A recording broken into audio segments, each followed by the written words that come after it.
It's new. It's different. It's the Business Forum every Tuesday afternoon with your host, communications specialist Sandrine Rattan. Find out what's going on in our various sectors and industries which impact positively on the socio-economic landscape locally, regionally, and internationally. The Business Forum with Sandrine Rattan, exclusively on Power 102.1 FM. Tuesday's guest is Mr. Eduardo Del Buey, Director of the Communications and Public Affairs Division at the Commonwealth Secretariat in London. That's the Business Forum at 2 p.m. Tuesday, complements Venture Capital Incentive Program.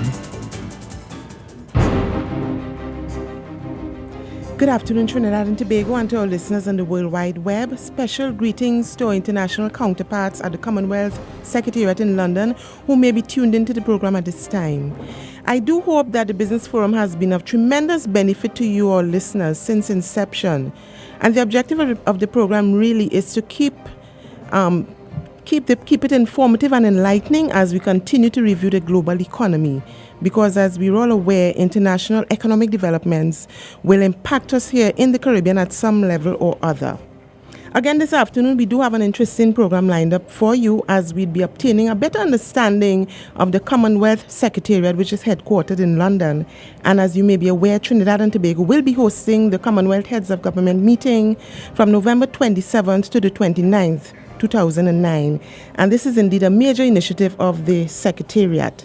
We'll also be discussing some of the core functions of the Secretariat as well as some other key initiatives. And my guest is Mr. Eduardo Del Buey, who is the Director of the Communications and Public Affairs Division.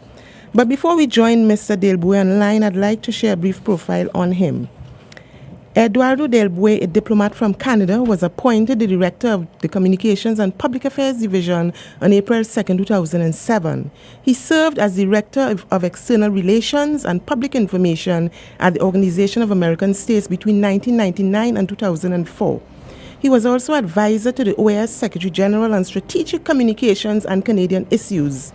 Mr. Del Buey left the OAS to join the Canadian Foundation for the Americas in Ottawa as Executive Director before his latest appointment under his leadership. The OAS launched its monthly publication known as America's Forum, started webcasting major meetings, and helped raise the profile of the organization in the U.S. media. Quite an impressive profile there. So we go straight on line to Mr. Del Buey. Mr. Del Buey, welcome to the Business Forum. You're live on Power 102 FM. Thank you so much for having me. You're welcome. Mr. Del Buey, the Commonwealth is described as a global family of 53 member countries, from Africa to Asia, from the Pacific to the Caribbean, from Europe and the Mediterranean to North America. And this, to me, is indeed a unique diversity. Could you provide our listeners with a brief insight on the formation? Well, yes, as you said, it's a unique diversity. It's made up of the world's largest and smallest, richest and poorest countries. Yes. It has over 2 billion citizens of all faiths, ethnicities, linguistic groups, races, and areas of the world, over half of whom are 25 or under. Member countries span 6 continents and oceans, from Africa to Asia to the Americas, the Caribbean, Europe, and the South Pacific. Yes. Now, the Commonwealth goes back to the late 1870s, when you had the Empire and you had the Dominions in those days, meeting with the British Prime Minister once a year or once every 2 years to discuss colonial issues. All this changed in 1949 when India, Pakistan, and Sri Lanka got their independence from the British Empire and decided that they too wanted to be part of the Commonwealth, but they wanted to be republics. So at that point, there was a London conference in 1949, and the leaders of 8 Commonwealth countries decided the Commonwealth would be a free union of equally associated countries. This was known as the London Declaration, where they recognized that republics could be part of the Commonwealth, and that they would recognize the king in those days as head of the Commonwealth, and they would promote the English language.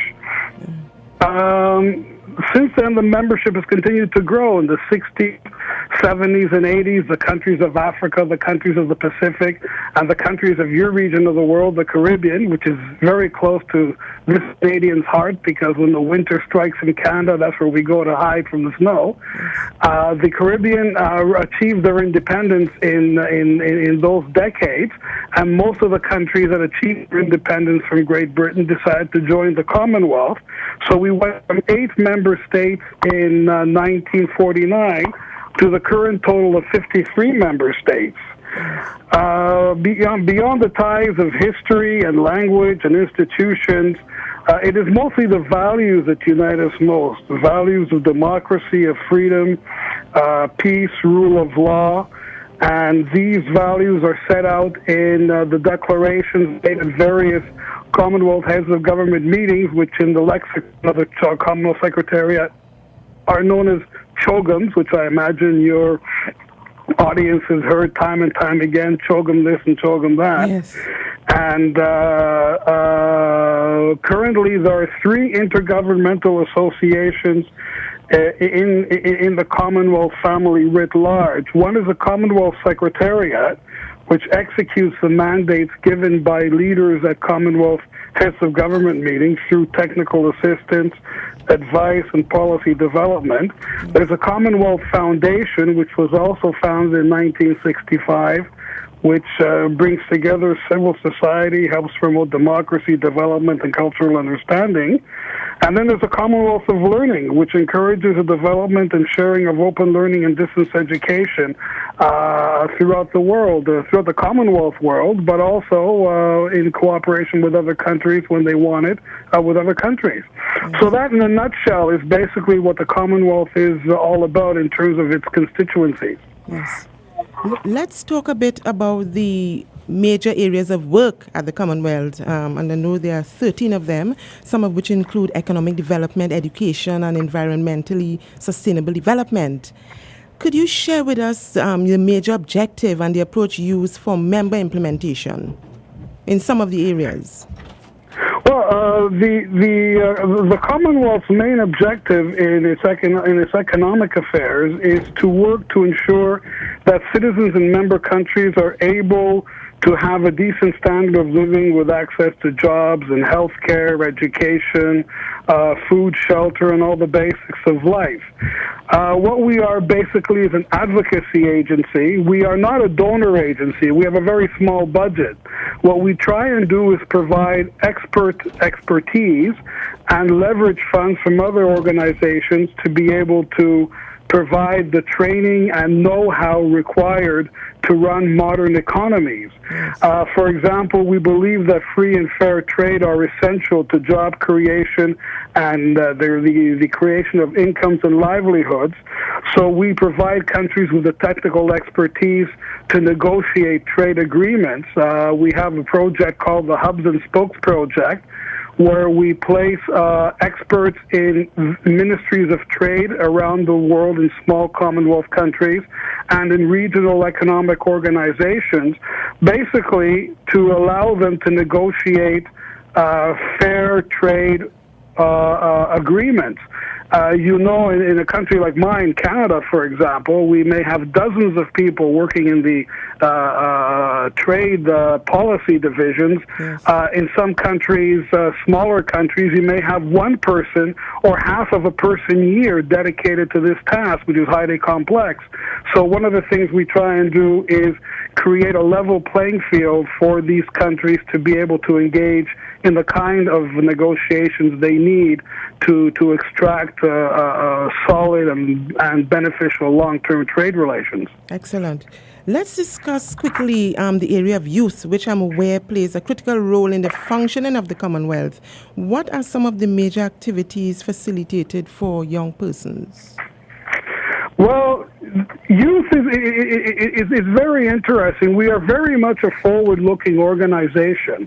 And as the Secretary General has said on many occasions, youth are going to live out this new century we're living in. Correct. So it is imperative that we give youth an opportunity to develop, to flourish, to create the kind of societies they want to create. And for this, they need training. For this, they need funding. For this, they need the confidence of institutions to invest in their future. We look at youth as people being from the ages of 15 to 29 years old. We have 4 regional youth centers, one in Zambia, one in Guyana, one in India, and one in the Solomon Islands. Currently, young people make up about, I'd say, 60% of the Commonwealth population. So it is a very important constituency for us. And as we said, this year we're celebrating 60 years of Commonwealth, of the modern Commonwealth, and our motto is serving a new generation. This new generation we're serving is facing many challenges. One of the major challenges they're facing is, for example, living in a world with AIDS. So we created a Young Ambassadors for Positive Living program, which began in Africa and is now in Asia and the Caribbean, where HIV-positive young people engage in peer-to-peer education with church groups, the media, military, youth groups, etc., to show them how to live with this disease and how you can have a fulfilling life and make a strong contribution to your society, even if you have this disease. We have the Commonwealth Youth Credit Initiative. One of the major issues we're looking at is that we want the youth to be job creators and not solely job seekers. So the Youth Initiative has provided over 20,000 micro loans to young entrepreneurs to start their businesses. It's providing them with training to encourage their business growth, to teach them the basics of business skills. We have, for example, a young baker in Guyana. We have a young entrepreneur who makes souvenirs in Dominica, got their initial financing from the Commonwealth Youth Credit Initiative.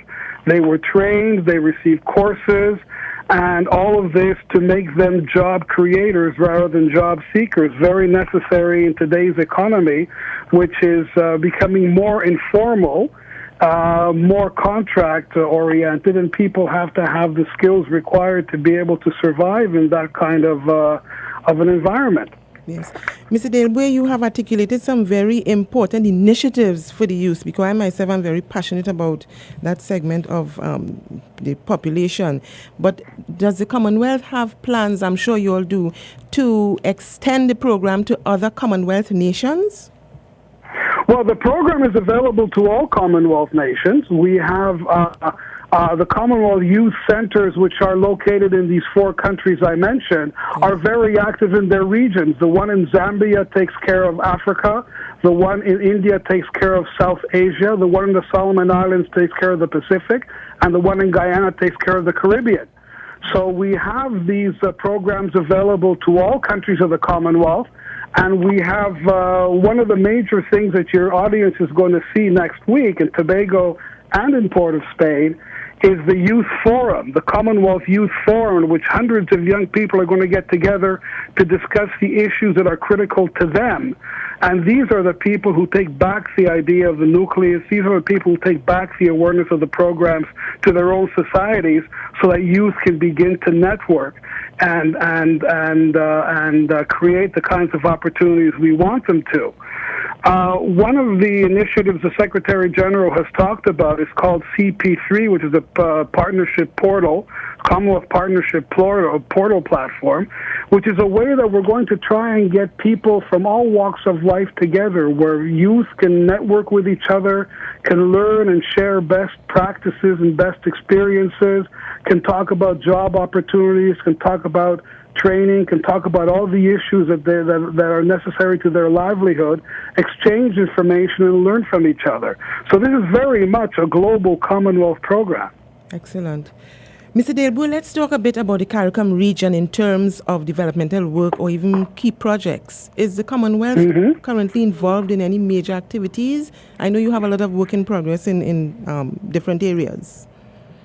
Well, CARICOM it's interesting. I can give you one statistic that will gladden the hearts of all of your accountants, and that is that for every pound the Caribbean region contributes to the Commonwealth Fund for Technical Cooperation, it gets back 6 pounds worth of assistance. So it's a very good investment for the Caribbean. We have a number of projects going on in the Caribbean. One of the most interesting ones is training legislative legal experts to draft laws. In many cases, countries simply don't have the legal training background to offer to young lawyers to be able to draft legislation efficiently, effectively, and legislation that will bring a true sense of justice. So one of the major programs we have with a number of Commonwealth countries is training legal specialists on how to draft legislation that can pass through parliaments and that can actually create a very viable framework for both business and social entrepreneurship. Another issue that we have is, as I said, we have the hub and spokes. We have Caribbean countries that are benefiting from the establishment of the hubs and spokes, where we have in the Caribbean Development Bank experts on trade in various ministries of trade in the Caribbean. We have experts who are working the conclusion of the economic partnership agreements with Europe, for example, is one area where our expertise helps regions like the Caribbean develop a level playing field with the big trading powers. We have been providing a lot of policy advice also to developing countries in the Caribbean on the Doha Development Round, particularly to small island states in trade negotiations at the national, regional, and multilateral level. We've also been giving assistance to the Caribbean Tourism Organization to develop the region's tourism potential. A Caribbean Regional Tourism Strategic Plan and an accompanying tourism human resources strategy document was developed and ratified, and implementation of both is ongoing. One very interesting project we have is in Guyana. It's the Iwo Krama Rainforest Program, which has been supported by the Commonwealth from the outset. The objective of this program has been to support the sustainable management of the Iwo Krama rainforest through institutional capacity strengthening. By this we mean, how do you manage a rainforest that is contributing to the ecosystem, that is reducing the country's carbon footprint, and that is nurturing a wide variety of wildlife, both fauna and flora? And this is what we have going on in Iwo Krama. It is a model for other countries to emulate, and we are working with other countries to exchange best practices to get this bellwether project noticed and become a center of attraction for specialists who are interested in the management of rainforests. So these are some of the things we're doing in the Caribbean. Mr. Del Buey, I know we have a lot to talk about, and certainly after CHOGM 2009, we will have another interview with you, because I think it is critically important to share some of the work that is being facilitated by the Commonwealth Secretariat. But just before you leave us, could you share with us some closing thoughts? Well, a number of closing thoughts. First of all, we will be in Trinidad next week. I arrive on Friday. Many of my colleagues arrive on Saturday. So we'll be looking very much forward to enjoying Trinidadian hospitality and to exchanging views with the Trinidadian media. We are going to have both of our Deputy Secretaries General there next week also, and if you like, you can send me an email and we'll make them available to perhaps go on your program one day and discuss these issues in further depth. And also, as the meeting wears on, we will be having press conferences on a daily basis with Prime Minister Manning and the Secretary General Kamala Sharma to bring to the attention of the media and through them of the people of Trinidad and Tobago the accomplishments of the Trinidad and Tobago CHOGM 2009. So stay tuned. Yes, and I look forward to meeting you. I look forward to that too. Okay. Thank you, Mr. Del Buey, for being on the business program. We keep in touch. My pleasure. Thank you so much, and good day to Trinidad and Tobago. Goodbye. There you have it, Trinidad and Tobago, Mr. Eduardo Del Buey, the Director of Public Information and Communication at the Commonwealth Secretariat in London. Thank you for listening. Until next time. this Sunday from 7 p.m. for a rebroadcast of The Business Forum. Our guest, Mr. Eduardo Del Buey, Director of the Communications and Public Affairs Division at the Commonwealth Secretariat in London. That's a rebroadcast of The Business Forum this Sunday at 7 p.m. Compliments Venture Capital Incentive